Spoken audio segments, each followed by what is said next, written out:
Aujourd'hui, vous êtes, bien malgré vous, un symbole, celui de l'erreur judiciaire. Oui. C'est difficile à porter. On apprend à vivre avec. On ne peut pas faire autrement, puisque mon nom fait partie de l'histoire, mon nom fait partie d'un système. J'ai pas honte de m'appeler Dils, j'en suis fier. Vous n'avez jamais songé à changer de nom? Ah, sûrement pas.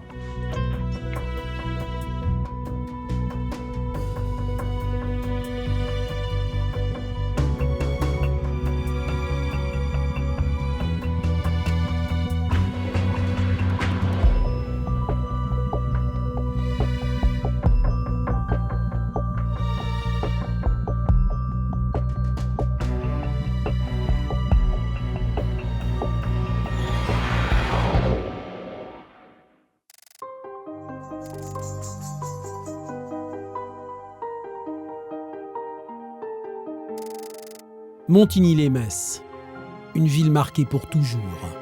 Marquée par l'atrocité d'un double meurtre un après-midi de septembre 1986. Cyril et Alexandre, deux gamins de 8 ans, étaient partis jouer. On les a retrouvés assassinés sauvagement. Ça, de mon petit-fils, ça, je ne pourrai jamais pardonner à celui qui l'a fait. Montigny-lès-Metz, c'est aussi l'une des plus grandes erreurs judiciaires du XXe siècle. Pour ces crimes, Patrick Dils, un timide adolescent de 16 ans, a été condamné à perpétuité, avant d'être finalement reconnu innocent. Très content de passer à autre chose que la prison, les murs, les barreaux et l'univers carcéral. Montigny-lès-Metz, aujourd'hui, c'est le spectre de Francis Holm. Le routard du crime rôdait dans les parages le jour des meurtres. Le tueur en série a toujours nié les faits. Il dit qu'il n'y est pour rien. Moi, mon truc, c'est l'Opinel et où j'étrangle. 30 ans après, le crime de Cyril et d'Alexandre reste un mystère. Avec Imen Gouali, nous avons décidé de retrouver les protagonistes de cette affaire et d'analyser avec eux les conséquences et les répercussions de ce dossier hors norme. France Inter. Saura-t-on un jour qui a tué, il y a 27 ans, 2 jeunes garçons à Montigny-lès-Metz? C'est Francis Holm, donc, qui devait être jugé jusqu'à la fin du mois aux assises de la Moselle, mais grâce à 2 témoignages de dernière minute qui incriminent un autre homme, Henri Leclerc, tout est remis en cause, ou presque, car les 2 hommes ont pu être complices. Tout commence le dimanche 28 septembre 1986 à Montigny, dans la banlieue de Metz. Peu après 17h, Alexandre et Cyril, 2 enfants de 8 ans, enfourchent leur vélo, direction le terrain d'aventure préféré des gamins du coin, le talus de la rue Venizelos, où stationnent des wagons désaffectés. En début de soirée, la famille d'Alexandre s'inquiète de ne pas voir les enfants revenir. Le grand-père, il est venu, il était aux environs de 19h à peu près. Il est venu voir si Alexandre était là. Je dis non, Alexandre, il n'est pas là. Cyril non plus. Les parents d'Alexandre font le tour du quartier. Ils découvrent les vélos des garçons au bas du talus. Des voisins rejoignent le couple, puis des policiers. Soudain, derrière un wagon, dans le faisceau d'une lampe torche. Et là, j'ai vu les 2 enfants, la tête, la figure écrasée par une pierre qui fait plus de 5 kilos. Alors vous pensez du spectacle qu'il y avait là. Le commissaire de police m'a dit Monsieur Bénin, votre petit est décédé. L'enquête est confiée à la police judiciaire de Metz. Le lendemain matin, les enquêteurs interrogent tous les habitants du quartier. Parmi eux, les Dils, voisins des parents du petit Alexandre. Le lendemain, il y avait 2 policiers là devant la porte qui nous ont demandé si on avait remarqué quelque chose hier soir. Les Dils n'ont rien vu, rien entendu. L'autopsie établit que les enfants ont été tués par des coups de pierre portés à la tête et qu'il n'y a pas eu d'agression sexuelle. En croisant les premiers témoignages avec les conclusions du légiste, les policiers estiment que les crimes ont eu lieu entre 17h30 et 18h30. Le directeur d'enquête reçoit alors un étrange message anonyme. Il m'indique que dans le cadre de l'affaire de Montigny, il serait intéressant que je m'intéresse à Dils. Le 1er octobre, sur la foi de cette seule dénonciation, la famille Dils est placée en garde à vue. Leur emploi du temps est simple. Le jour du crime, ils n'étaient pas à Montigny. Ils ne sont rentrés qu'à la tombée de la nuit, vers 18h45. On revenait de notre résidence secondaire dans la Meuse. On ne pensait à rien, on était insouciants, on avait passé un bon week-end là-bas. Pendant que les parents déchargeaient la voiture, Patrick, leur fils aîné, est allé au pied du talus, fouiller la benne à papier de l'imprimerie voisine, à la recherche de timbres pour sa collection. L'adolescent n'était donc qu'à quelques mètres du lieu du crime. Et c'est là qu'on a peut-être eu le tort de ne pas dire que Patrick a été ce soir-là à la benne de l'entreprise chercher des timbres. Combien de temps s'est-il absenté? Moins de 5 minutes selon sa mère, plus d'un quart d'heure selon son père. L'inspecteur Varlet est convaincu que les Dils cachent quelque chose. Les enquêteurs interrogent près de 700 personnes. Une cinquantaine sont placées en garde à vue. L'une d'elles avoue le double meurtre. C'est un homme de 37 ans, chargé de l'entretien de l'imprimerie tout près du talus. Un certain Henri Leclerc. Henri Leclerc, c'est une personne qui est très fragile psychologiquement, qui nous avance certains éléments. Il connaît les lieux, il connaît la famille, il lit les journaux et il nous raconte un certain nombre de choses. Je suis monté et j'ai vu les enfants. J'ai commencé à les engueuler. Je leur ai donné une gifle à chacun, je me suis énervé. Je les ai un peu bousculés. À un moment donné, Alexandre a trébuché. L'autre voulait s'enfuir. Et, en reculant, il a heurté un tampon avec la tête. J'ai pris une pierre, de la grosseur d'une main, et j'ai tapé à tour de rôle, sur les fronts des enfants.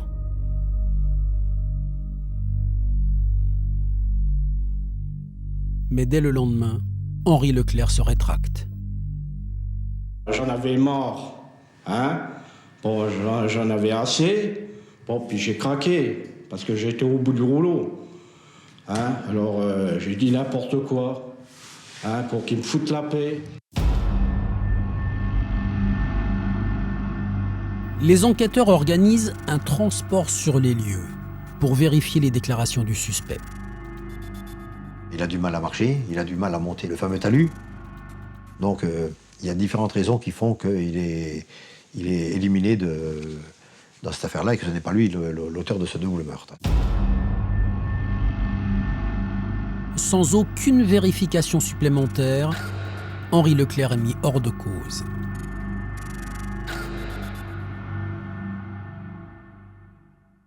Sept mois après, les policiers retrouvent un nouveau témoin, une jeune femme. Elle habite à une centaine de mètres du talus et se souvient avoir entendu des cris d'enfants apeurés vers 18h50, le soir du crime. Donc ça déplace l'heure de la mort. Ce témoignage-là, pour nous, est quand même d'une importance capitale. Puisque Patrick Dils, si on en revient toujours à lui, il arrive vers 18h35, 18h40, donc il a le temps matériel d'aller là-bas. Dès le lendemain, Patrick Dils est arrêté et placé en garde à vue.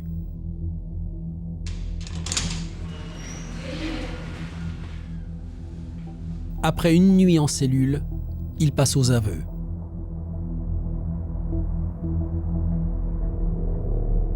Le jeune homme avoue être monté sur le talus, avoir reconnu Alexandre Beckrich et avoir suivi les deux enfants entre les rames des wagons.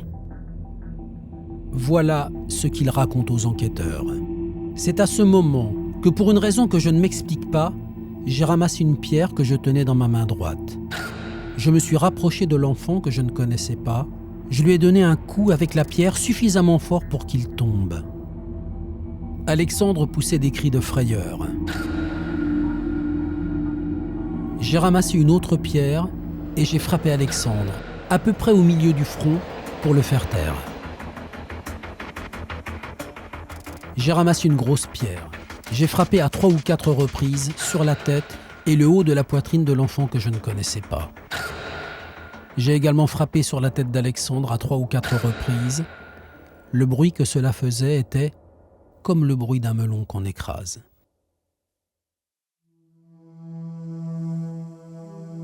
Patrick Dils raconte qu'après le crime, il est rentré chez lui, s'est mis en pyjama, lavé les mains, avant de rejoindre ses parents à table.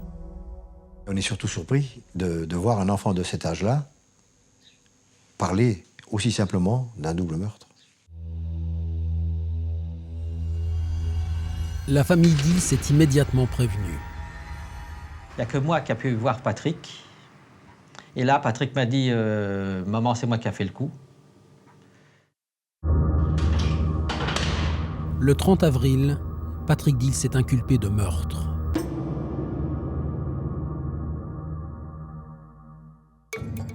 Une semaine plus tard, une reconstitution est organisée. Dès 6 h ce matin, le quartier de la rue Vénésilos à Montigny-les-Metz était totalement bouclé par la police. Patrick Dils refait les gestes. Il va même jusqu'à saisir les pierres et les écraser sur les têtes des mannequins. Pour tous, la reconstitution est concluante. Serge Bornstein, quand vous rencontrez Patrick Dils en prison la première fois, quelle impression vous fait-il ? Il s'exprime spontanément, participe à l'entretien et s'accuse de tous les maux qui lui sont imputables. Il décrit les faits et on apprécie la gravité, indiscutablement. Dans quels termes, vous vous souvenez ? Dans des termes très simples. Il donne des détails sur le poids des pierres, sur la description des lieux, etc. À aucun moment, il a une phrase, quelque chose qui pourrait laisser penser qu'il ne vous dit pas la vérité ? Non, à aucun moment, nous sommes pris par un doute quelconque.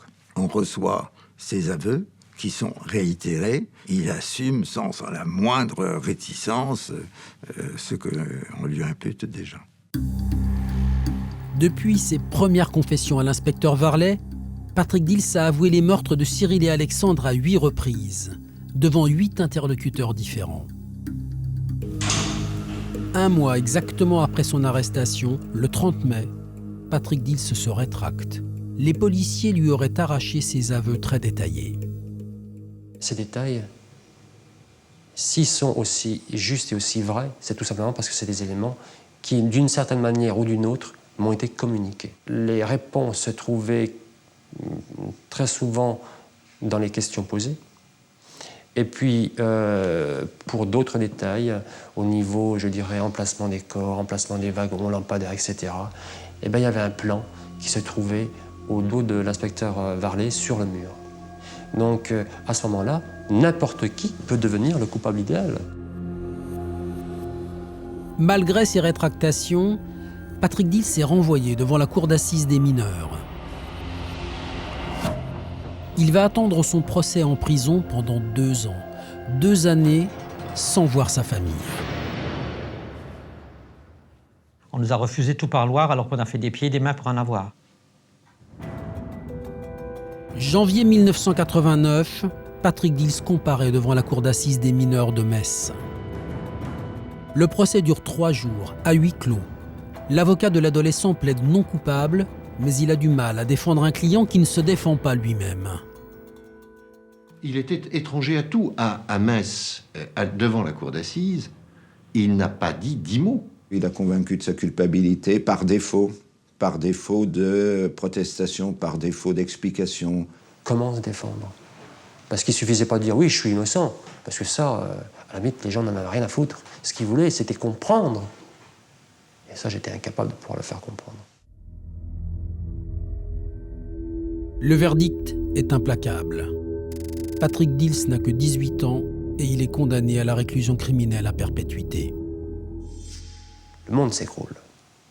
On comprend rien. Nous, on aurait encore voulu plus, mais enfin, puisque c'est le summum des peines, eh bien, acceptons-la. Qu'est-ce que vous voulez, la perpétuité, c'est bien. Mais je regrette juste une chose, qu'ils aient aboli la peine de mort. Désormais, la vie de Patrick Dils se limite aux visites de sa famille, 3 fois par semaine. On l'a vu grandir en prison, au parloir. En juillet 1990, Patrick Dils dépose une première demande de révision, en vain. 7 ans plus tard, ses avocats apportent un élément nouveau. La présence, dans les parages à l'époque des faits, de Francis Holm, un serial killer que la presse a surnommé le routard du crime. L'homme a déjà été condamné plusieurs fois à perpétuité pour des meurtres commis dans toute la France. Lors de son arrestation en 1992, Holm s'était longuement confié aux gendarmes qui l'interrogeaient et lui avait raconté une drôle d'histoire en Lorraine. Il explique qu'il longe une rue, que sur la droite, dans cette rue, il y a un talus, qu'en haut du talus, il y a une voie de chemin de fer, qu'en haut de la voie de chemin de fer, il y a des gamins, que ces gamins lui jettent des pierres. Donc il reçoit ces pierres, il voit les gamins, il continue sa route, il va jusqu'au bout de la rue où il y a un stop.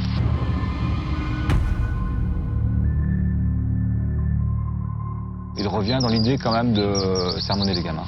Et quand il revient, il voit des pompiers, des policiers, il voit des gamins morts près de wagons sur les voies de chemin de fer. Des déclarations troublantes. En septembre 1986, Francis Holm était employé dans une entreprise située à 400 mètres du lieu des crimes.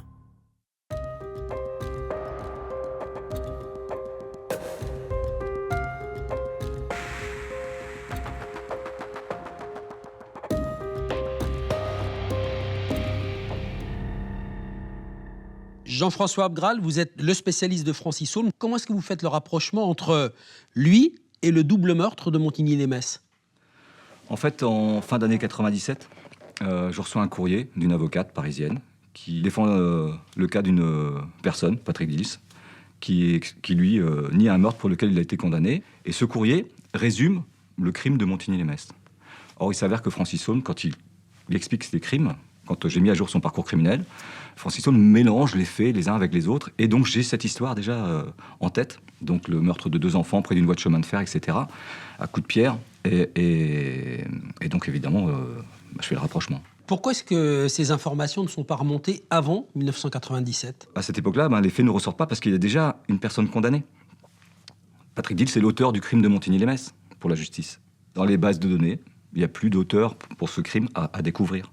Donc forcément, pour les enquêteurs, il n'y a pas de rapprochement à faire. Comment ces informations vont-elles finir finalement par remonter ? Au final, je fais un procès-verbal, qu'on appelle un procès-verbal de renseignement judiciaire, que j'adresse au parquet de Metz, ce qu'on appelle des éléments nouveaux. Et avec ça, finalement, ça entraîne toute une procédure jusqu'à la Cour de cassation. En 1999, la Cour de cassation demande un supplément d'informations. L'affaire Patrick Dils rebondit. Francis Holm est alors transféré à la maison d'arrêt de Nancy pour être interrogé. L'homme raconte une nouvelle fois que le jour du crime, il faisait une promenade à vélo le long de la voie ferrée de Montigny. Là, en passant sous le tunnel, il y a des jeunes qui lui avaient lancé des cailloux sur la voie ferrée qui était située au-dessus. Et là, il s'était énervé, il avait posé le vélo à l'intérieur du tunnel. Il s'était précipité le long du talus pour voir quels étaient les jeunes qui lui lançaient des cailloux. Il m'a dit que les jeunes étaient partis. Plus tard, dans d'autres auditions, Holm change de version. Lorsqu'il est monté sur le talus, il a vu l'assassin devant 2 enfants morts. L'un d'eux avait son pantalon baissé.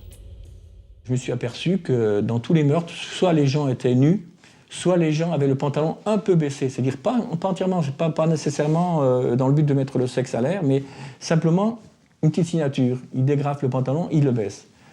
Et ça, c'est Holm, quoi. Francis Holm dessine alors les lieux du crime. Il situe même un petit chemin qui permet d'accéder au talus. J'ai décidé, moi, le lendemain, d'aller voir à Metz, d'aller voir les lieux. Parce que moi, je ne connaissais pas les lieux. J'ai entendu Holm sans connaître les lieux. Et j'étais stupéfait de voir l'existence d'un chemin de l'autre côté de la voie ferrée qui menait à quelques mètres du meurtre des enfants, quoi. Malgré tous ces détails, Francis Holm nie farouchement être l'auteur du double meurtre. La présence du tueur en série sème le doute. Et si Patrick Dils était innocent ? En 2001, la Cour de révision rend enfin son arrêt. Comme l'avait requis l'avocat général, la Cour de cassation a finalement décidé. Patrick Dils reste en prison, mais il sera rejugé. C'est la première fois qu'en France, la Cour de révision révise une condamnation criminelle aussi lourde, la perpétuité, et c'est la première fois que la révision touche une condamnation ayant frappé un mineur. Donc c'est doublement historique. Le deuxième procès de Patrick Dils s'ouvre à Reims, le 20 juin 2001. Patrick Dils, 31 ans, est à nouveau jugé à huis clos, car il avait 16 ans au moment des faits. Sa ligne de défense est simple, les policiers lui ont extorqué ses aveux. On revoit exactement la même situation de la cour d'assises de la Moselle, et on revoit un Patrick Dils qui ne se défend pas vraiment, qui avait pourtant claironné par l'intermédiaire des médias ou peut-être de ses avocats qu'il allait enfin pouvoir s'expliquer, et il ne s'explique pas. La défense joue alors son va-tout, la carte Francis Holm. Tout le monde n'attendait que lui. À l'intérieur du fourgon cellulaire, Francis Holm. Le tueur en série a été extrait à l'aube de sa prison de Metz. Entendu comme simple témoin, jusqu'à la fin de son interrogatoire, Francis Holm ne livre rien, ou presque. Madame Beckrich qui dit, vous savez, j'ai tenu à vous parler. Moi, j'ai dit parler, je vous écoute. C'est pas moi qui a tué les enfants. Ce n'est pas moi, Madame Beckrich. Et quand il a eu fini, j'ai dit, je vous crois, Francis Holm. Pour les familles de victimes, comme pour la cour, les aveux de Dils résonnent encore. L'avocat général cherche à savoir si ces aveux sont cohérents avec les éléments factuels du dossier. Patrick Dils a-t-il pu tuer les 2 enfants en moins de 9 minutes, au moment même où leurs parents commençaient à les chercher? Je confronte les témoignages de Mme Deschamps, je confronte les témoignages de M. Beckrich, je prends le témoignage de Patrick Dils à travers ses aveux. Je ne trouve pas la concordance entre ces différents témoignages par rapport aux aveux de Dils. L'avocat général demande l'acquittement. L'AFP avait déjà écrit sa dépêche. Le titre, j'étais à côté, donc je m'en souviens très bien, c'était « Chronique d'un acquittement annoncé ». Après 6 heures de délibéré, le verdict est prononcé. À la surprise générale, Patrick Dils est condamné à 25 ans d'emprisonnement. Expliquez-moi. Cette décision, je comprends pas. Les avocats de Patrick Dils font immédiatement appel. Il y aura donc un 3e procès Dils. Cette fois, un supplément d'information est confié aux gendarmes de la section de recherche de Metz. Il y avait des éléments à vérifier, notamment le témoignage de Madame Deschamps qui affirmait avoir entendu des cris d'enfants à 18h55. On estime qu'elle habitant à plus de 120 mètres des lieux, il y a des tests qui ont été effectués et il s'avère qu'il n'est pas possible qu'elle ait entendu ces cris. Les gendarmes recoupent également tous les témoignages avec un nouveau logiciel. Ils analysent ainsi les déplacements de chacun dans cette affaire. Patrick Dils, s'il avait été sur les lieux du crime, il aurait forcément été vu par les Beckrich qui cherchaient leurs enfants, ce qui n'aurait pas manqué de signaler aux enquêteurs à l'époque. Le 3e procès de Patrick Dils s'ouvre en avril 2002 à Lyon. Désormais majeur, il comparaît cette fois en public. Il est métamorphosé et révèle qu'il a été violé en prison. Et à partir de cet instant précis, Patrick a été libéré. Et il a commencé à parler. Et à Lyon, il a énormément parlé. Et on ne l'a plus reconnu. Comme à Reims, Francis Holm est cité comme témoin. Holm simplement dit qu'il n'y est pour rien, et puis il a une phrase qui fait frémir tout le monde. Il dit moi mon truc c'est l'Opinel et où j'étrangle, à main nue. Le gendarme Abgral répète qu'il faut entendre les récits successifs de Francis Holm comme des aveux déguisés. À la barre, 2 pêcheurs racontent qu'ils ont pris en stop le tueur en série à quelques kilomètres de Montigny le soir du crime. Il avait le visage en sang. On se finit par faire un faisceau de présomption contre Holm. Et on se dit que peut-être, oui, Holm a pu commettre ce crime. Les gendarmes de Metz rendent leurs conclusions. Pour eux, Patrick Dils n'a pas pu commettre le double crime. Il n'en avait pas le temps matériel. Le 24 avril 2002, après seulement 4 heures de délibéré, Patrick Dils est enfin acquitté. Je réalise pas. Et je suis hyper content. Ils ont quand même compris que c'est pas mon fils qui est le coupable. Extrêmement content de retrouver la liberté, même si j'en mesure pas pour le moment encore toutes les conséquences. Patrick est libre. Le double meurtre de Montigny-lès-Metz n'est plus l'affaire Dils.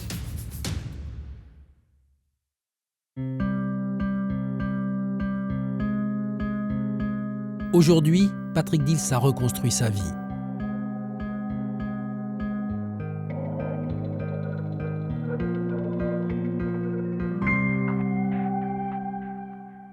Patrick Dils, vous êtes sorti de prison il y a 15 ans maintenant. Comment s'est passée cette libération, votre retour à la liberté? Mouvementé au départ, puisque quand on passe du noir au blanc et qu'on ne contrôle pas tout, c'est quelque chose de hors norme, quelque chose d'extraordinaire. Vous avez repris une vie normale assez rapidement? Très rapidement, puisque je suis sorti un mercredi soir et le mardi d'après, je travaillais. Mon souhait, c'était de devenir comme tout le monde, avoir un travail, une situation professionnelle, et essayer de devenir monsieur tout le monde. Vous êtes mis au travail très vite, pourtant vous avez été indemnisé. 1 million d'euros, c'est une somme conséquente, mais vous teniez quand même à... Tout à fait. Alors déjà, je tiens à rectifier les choses. J'ai jamais perçu 1 million d'euros. 1 million d'euros, c'est ce qui a été donné par l'État. Personnellement, j'ai touché 700 000 euros. Et puis, il faut surtout se dire que cette somme qui m'a été versée, elle n'est pas tombée à ma sortie de prison. Elle m'est venue quasiment, si je ne me trompe pas, un peu plus d'1 an après. Alors, si j'avais attendu cette indemnisation, je serais devenu un clochard. Est-ce que vous avez été suivi psychologiquement? Absolument pas. Mais vous avez été entouré au niveau de votre famille, de votre très famille, entouré, très proche du noyau et du cocon familial jusqu'au décès de mes parents. Et aujourd'hui, c'est ma femme, c'est mes enfants qui me permettent d'avancer, d'avoir des projets pour le futur. Le fait que vos parents vous aient vu libre, vous aient vu innocent, c'était important pour vous? Extrêmement important. C'était la récompense d'un combat acharné sur lequel ils n'ont jamais douté et qu'ils ont mené avec une dignité remarquable. Et encore, les mots me manquent pour les qualifier et puis tout simplement leur dire merci. Aujourd'hui, vous êtes, bien malgré vous, un symbole, celui de l'erreur judiciaire. Oui. C'est difficile à porter. On apprend à vivre avec. On ne peut pas faire autrement, puisque mon nom fait partie de l'histoire, mon nom fait partie d'un système. J'ai pas honte de m'appeler Dils, j'en suis fier. Vous n'avez jamais songé à changer de nom? Sûrement pas.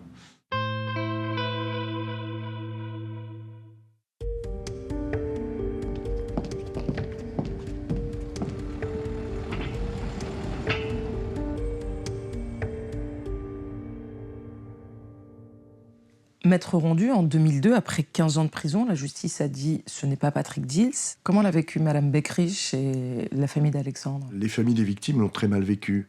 À un moment donné, on leur a dit qu'il y avait un coupable, qu'on avait arrêté le coupable. Et puis, par la suite, on leur dit « non, c'est pas lui, c'est quelqu'un d'autre, vraisemblablement quelqu'un d'autre ». Donc, ils sont perdus. Patrick Dils mis hors de cause. Qui a tué les enfants?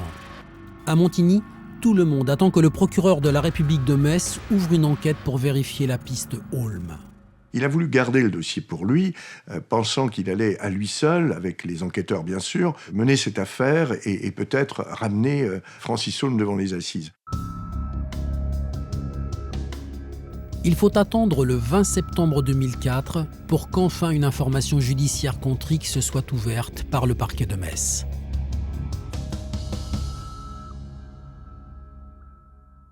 Maître Beaupetit, lorsqu'un juge d'instruction est nommé en 2004, ça fait bouger les choses? Ah, ça va pas aller mieux. Ça va aller encore moins bien. On pourrait se dire, désignation d'un magistrat instructeur, il va se passer quelque chose. Ah là, je suis servie. C'est Maître Beaupetit, la patate chaude, placard. Je dis, vous parlez en style télégraphique, monsieur le juge, mais c'est tellement clair. On s'en occupe pas, on enferme le dossier dans le C'est placard. trop vieux. Mais ça, je l'ai tellement entendu. Mais ce vieux dossier de Montigny, mais cette vieille affaire de Montigny. Sauf que, pour Madame Bénin, c'est la mort de son enfant. Et je dirais que c'est intemporel dans sa vie. Il n'y a pas de temps pour Madame Bénin. Son enfant est mort dans les conditions que l'on sait. Et voilà. C'est aujourd'hui, c'était hier, c'était il y a 10 ans. Il n'y a pas de notion de temps pour elle. Face à la pression des parties civiles, l'instruction est relancée. En juin 2006, Francis Saulme est mis en examen pour homicide volontaire. Pourquoi les meurtres de Cyril et Alexandre portent-ils la marque spécifique de Francis Saulme? En fait, les crimes de Francis Saulme, ils sont animés par une pulsion sexuelle qui s'exprime sous des formes différentes. Les victimes sont totalement dévêtues, ou alors elles sont partiellement dévêtues. En tout cas, les crimes ont cette connotation-là. Et l'extrême violence. Mais quand je dis l'extrême violence, là je parle d'enquêteurs expérimentés. Et l'affaire de Montigny-lès-Metz, aujourd'hui, a ces caractéristiques-là. Est-ce qu'il a un mobile, Francis Saulme, quand il fait ça? Alors, le mobile, je vous dis, c'est la pulsion sexuelle, c'est l'opportunité. Le facteur de déclenchement de passage à l'acte, pour moi, hein, et j'en suis convaincu, puisque ça s'est démontré en fait par l'exemple, c'est la vulnérabilité de la victime. C'est quelqu'un qui va pouvoir maîtriser. Ça peut être n'importe qui, une personne âgée, un enfant, voilà. Et est-ce qu'il y a des systématismes? Alors souvent, après avoir commis une agression, il disparaît de la circulation en se faisant hospitaliser. Ce que nous, on avait baptisé dans notre cellule d'enquête les hospitalisations refuges. Ces éléments du profil d'Aulme, on les retrouve dans les crimes de Montigny-lès-Metz. Le lendemain des meurtres de Cyril et Alexandre, le grand vagabond pousse la porte d'un hôpital.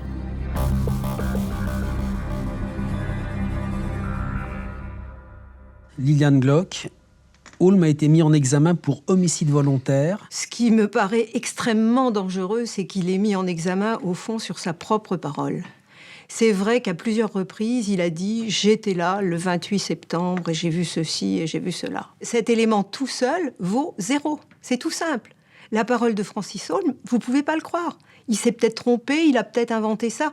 C'est marrant parce qu'on souligne constamment ces nombreuses inexactitudes, mensonges, etc., tout ce que vous voulez, quand c'est en sa défaveur, mais quand c'est en sa faveur, sa parole commence à avoir du poids. Il faut être raisonnable. Hein. On ne peut pas croire ce que dit Francis Saulme. Donc pour vous, cet élément ne paraît pas solide? Ce qui est fâcheux, c'est qu'il ne soit pas corroboré par grand-chose. Si ce n'est des vieux témoins qu'on va pêcher 20 ans après. Pouvait-on ne pas mettre Francis Saulme en examen dans cette affaire? Franchement, non.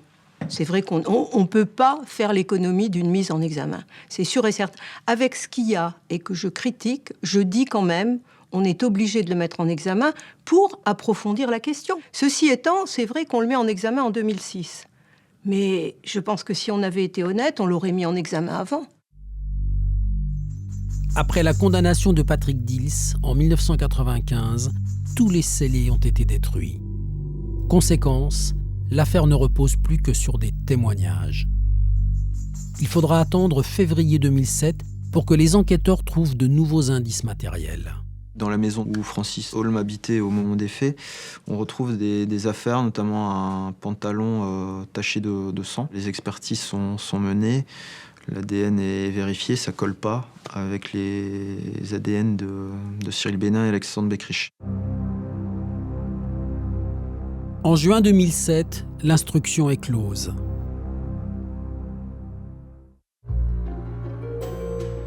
Six mois plus tard, le procureur de Metz considère les charges comme insuffisantes. Il requiert un non-lieu en faveur de Francis Saulme. Chantal Bénin, quelle est votre réaction quand Francis Saulme bénéficie d'un non-lieu? Je suis venue le lendemain chez mon avocat en colère et j'ai dit on se bat, maître. Hein. Je suis arrivée, j'étais une furie. Vous vous sentez trahi par la justice? Ben oui, oui. Mon avocat avait demandé au juge de nous recevoir. Hein. Il nous a reçus et puis il me dit vous savez, Madame Bénin, hein, je vous reçois parce que votre avocat me demande toujours de vous recevoir pour vous dire ce qu'il en est. Et vous savez ce qu'il m'a dit? Je n'ai rien à vous dire. Vous décidez de faire appel de ce non-lieu? Oui. Pourquoi? Parce que je veux savoir, hein, il faut qu'on continue. Et alors là, ça a été très très dur pour Madame Bénin, parce que les autres parties civiles se sont complètement dissociées, n'ont pas souhaité interjeter appel, au contraire. On ne nous apportait pas des éléments suffisants pour imaginer ou considérer que Francis Holm était le coupable. On n'allait pas, si vous voulez, dire « Ah ben, Patrick Dils, qu'on a toujours pensé être le coupable, ben, du jour au lendemain, on va penser finalement et on va accuser Francis Holm. »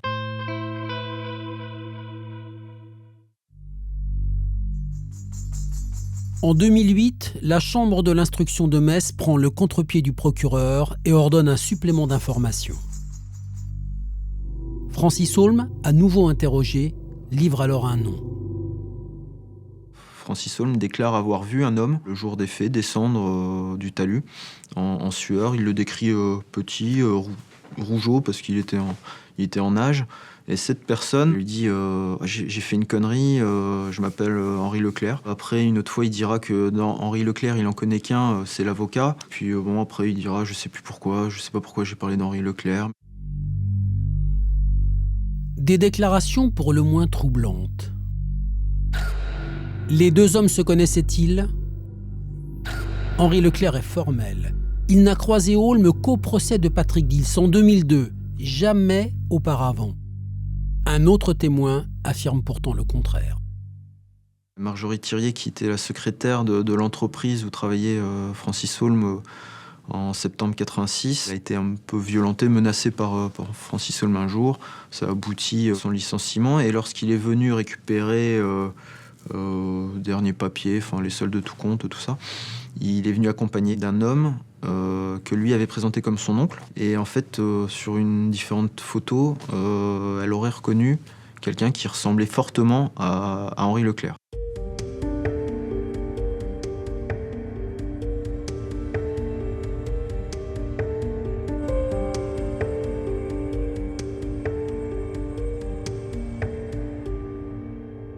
Maître Ellenbrandt, vous êtes l'avocat d'Henri Leclerc. Cette mise en cause officielle de votre client par Francis Holm, vous en pensez quoi? Je pense peu de choses de sérieux des aveux ou des reconnaissances de Francis Holm ou des identifications de Francis Holm. Pour vous, c'est pas crédible? Il y a peu de choses de crédibles dans ce que dit Francis Holm en général dans cette procédure. Les aveux d'Henri Leclerc en 1986, vous en pensez quoi? Il faut retenir que c'est les aveux de l'ancienne justice. Les aveux de la justice où il n'y avait pas d'avocat en garde à vue. Les aveux d'Henri Leclerc, ils valent ce que valent les aveux de Patrick Dils, c'est-à-dire qu'ils sont à l'origine de la pire erreur judiciaire du XXe siècle. Les aveux d'Henri Leclerc, ça ne vaut rien. En décembre 2010, votre client et Francis Holm vont être confrontés. Comment ça se passe et qu'est-ce qui ressort de cette rencontre? Francis Holm indique ne pas reconnaître Henri Leclerc, indique à nouveau que le seul Henri Leclerc qu'il connaît, c'est l'avocat, mais il aurait pu dire tout à fait le contraire. Et qu'est-ce que répond votre client? Qu'est-ce que lui dit votre client? Quelle est sa version à lui? Mon client, bien évidemment, dit qu'il n'a rien à voir avec cette affaire, qu'il n'a jamais vu Francis Holm, hormis lors de la précédente audience de cour d'assises, et qu'il n'a bien évidemment, qu'il est totalement étranger à ces faits. Donc ces deux-là ne se connaissent pas? Ces deux-là ne se connaissent pas. Jean-François Abgral, le gendarme qui a décrypté les codes du tueur en série, est formel. Malgré ses déclarations alambiquées, Holm ne sait pas mentir. On va s'apercevoir dans le fonctionnement de Francis Holm que les noms qu'il donne sont liés souvent, et quasiment systématiquement, à des affaires criminelles.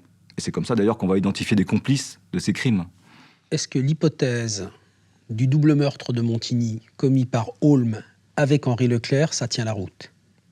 C'est cohérent par rapport à ce qu'on connaît de son parcours, c'est clair.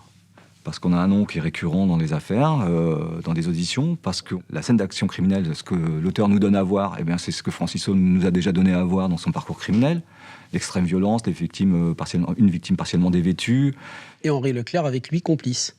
Peut-être. Moi, je sais qu'en général, et je ne suis pas le seul à le savoir, que quand il cite un nom, c'est lié à une affaire. Et donc, il a toujours transposé les noms de ses complices ou de ses co-auteurs ou des témoins d'un dossier à l'autre. Et là, on est dans le schéma.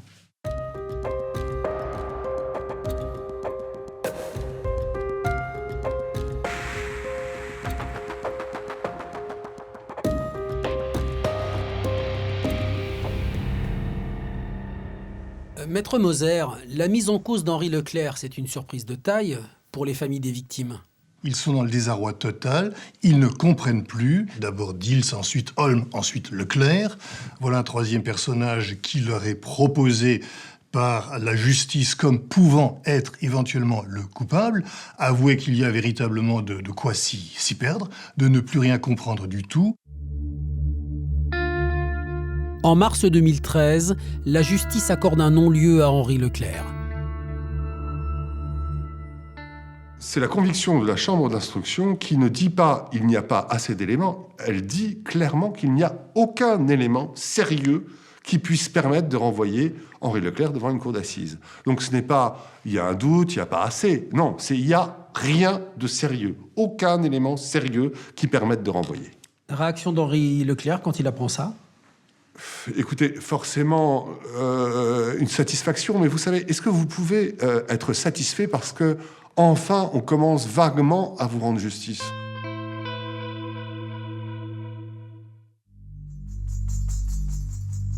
Francis Holm est renvoyé seul devant les assises.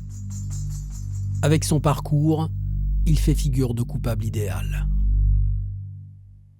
Docteur Bornstein, comment décririez-vous la personnalité de Francis Holm? C'est un être secret, qui est comme encuirassé dans sa personnalité et qui fait tout pour jouer comme au tennis. Il renvoie les questions sans arrêt et il dit très peu de choses.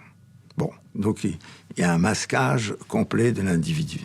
Est-ce que vous diriez de lui qu'il est un tueur en série classique? Non, c'est certainement pas un tueur en série classique, dont le secret, c'est la problématique sexuelle. On ne peut pas l'exclure chez lui, mais ça n'a pas ce côté organisé des grands tueurs en série classiques. Qu'est-ce qu'il a, lui, de particulier? En particulier, ce côté un petit peu roublard, ce côté un peu pervers, ce côté de destruction paroxystique, qui n'est pas la recherche systématique du sexe, mais en quelque sorte le plaisir du spectacle. En mars 2014, Francis Holm est dans le box des accusés. C'est marée humaine au palais de justice de Metz. C'est vrai que pour nous, Lorrain, Messins, c'est le procès que tout le monde attend, quoi. Dès le premier jour, tout bascule. Un témoin met en cause non pas Francis Holm, mais Henri Leclerc. Selon cette femme, il lui aurait raconté en 2012 avoir agressé Cyril et Alexandre. J'avais l'impression qu'il revivait la scène par rapport au fait qu'il s'en était pris physiquement aux enfants. Il l'a précisé d'ailleurs qu'il s'en était pris à eux, mais il a répété à plusieurs reprises « je ne les ai pas tués ». Le deuxième jour du procès, fait exceptionnel. Le président des assises bouleverse le planning des audiences pour entendre Henri Leclerc. Poussé dans ses retranchements, Leclerc nie tout, même les évidences. Mais un second témoin, Jean Wolfleur, l'incrimine également. Ce cheminot à la retraite raconte que le jour des faits, le 28 septembre 86, il était dans son train et qu'il aurait croisé du côté de Montigny ou un peu plus loin un homme marchant le long des voies avec un t-shirt clair taché d'une matière rougeâtre, peut-être du sang. Et cet homme, il est affirmatif, c'est Henri Leclerc. J'ai tout de suite pensé que c'était de bien tristes déclarations et de pitoyables témoins. En tout cas, deux témoins peu sérieux. Comment croire, en effet, que M. Weufler ait cru devoir se taire pendant 30 ans, alors même qu'il avait des révélations importantes à faire, que lorsqu'il voit qu'un gamin de 17 ans ou de 16 ans va être condamné à la réclusion criminelle à la perpétuité, il décide que, sérieusement, la bonne position, c'est de se taire. Ça, c'est pour le cheminot et pour la clerc d'avocat. J'avoue qu'en 30 ans d'expérience, c'est la première fois que je vois un témoin qui n'existe pas dans le dossier téléphoner 2 jours avant l'audience en disant « Bonjour, monsieur le président de la cour d'assises, j'ai des révélations à vous faire ». Et lui, Henri Leclerc, quand il vient témoigner à la barre, comme un témoin qui se retrouve pris dans cette tempête, comment il le vit, lui? Mais c'est quelque chose d'impossible pour lui. Henri Leclerc est quelqu'un qui est simple, qui a un certain âge, qui est fatigué, et qui est incapable de répondre de façon sereine tant il a été injustement attaqué. Comment est-ce qu'il essaie de se défendre ? Et normalement, lorsque vous êtes un témoin, vous n'avez pas à vous défendre. Et effectivement, vous avez raison d'employer ce terme-là. C'est un témoin qui devrait se défendre. Quand on a à se défendre, on a droit à un avocat.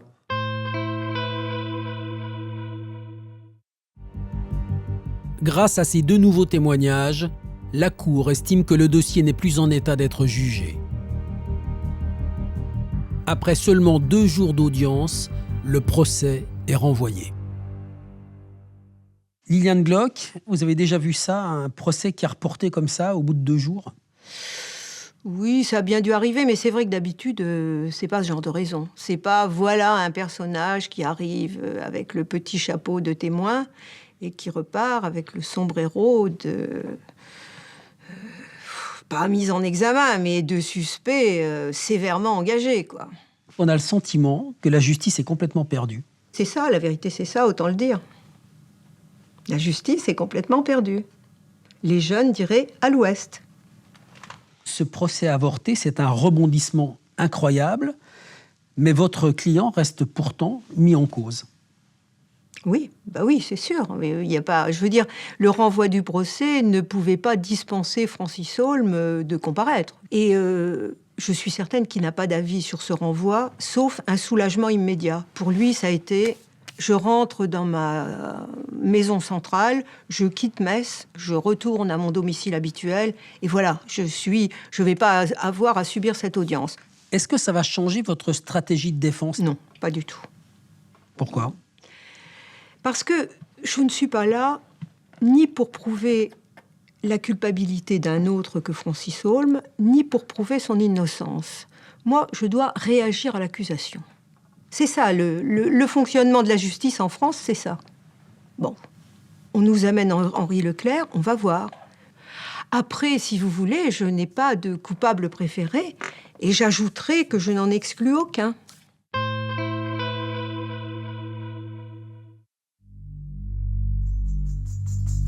Suite à ce fiasco judiciaire, Henri Leclerc est mis en examen en août 2014.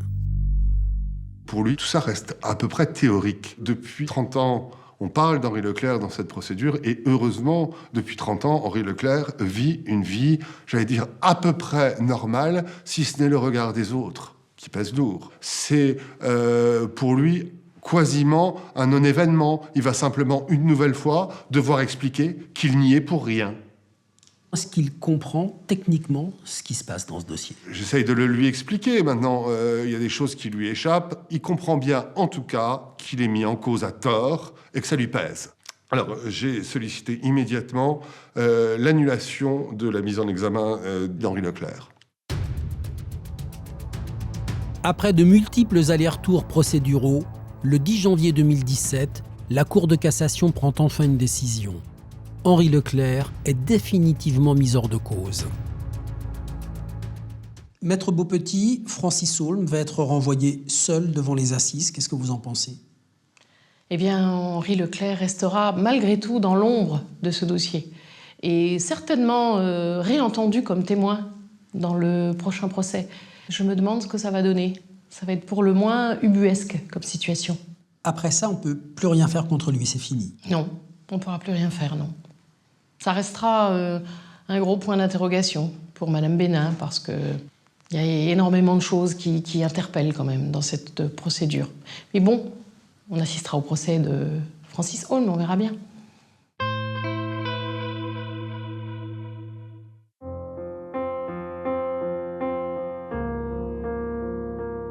30 ans après le double meurtre de Cyril et Alexandre, les familles gardent toujours l'espoir de connaître la vérité. «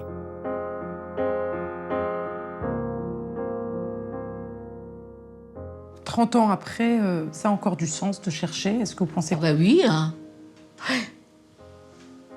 Oui. Je vais jusqu'au bout, hein.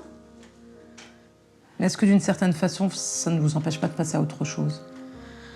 Bah, vous savez, maintenant, tout ce qui m'arrive, je peux plus avoir pire que la mort de mon Cyril. Il n'y a plus rien maintenant. J'ai été opérée du cancer du sein, c'est rien à côté de la mort de mon gosse. Tout ce qui m'arrive, non. Vous y comprenez encore quelque chose ? Plus de trop.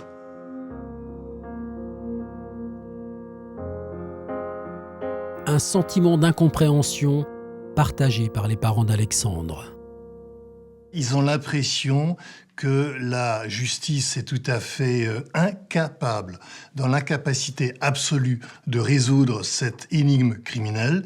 Ils ont le sentiment que la justice n'est pas en mesure de leur apporter ce à quoi ils ont droit, c'est-à-dire la vérité, tout simplement. La justice ne paraît pas être motivée pour faire en sorte que cette affaire aboutisse. Voilà. On a l'impression que, je vais le dire crûment, on attend que tout le monde soit mort dans cette affaire. On ne peut pas reprocher à la justice de ne pas avoir tenté de rechercher cette vérité, qu'elle n'y soit pas parvenue dans les derniers éléments, ou même depuis le départ en tout cas, qu'elle n'y soit pas parvenue, c'est un fait. Mais on ne peut pas le lui reprocher de ne pas avoir essayé.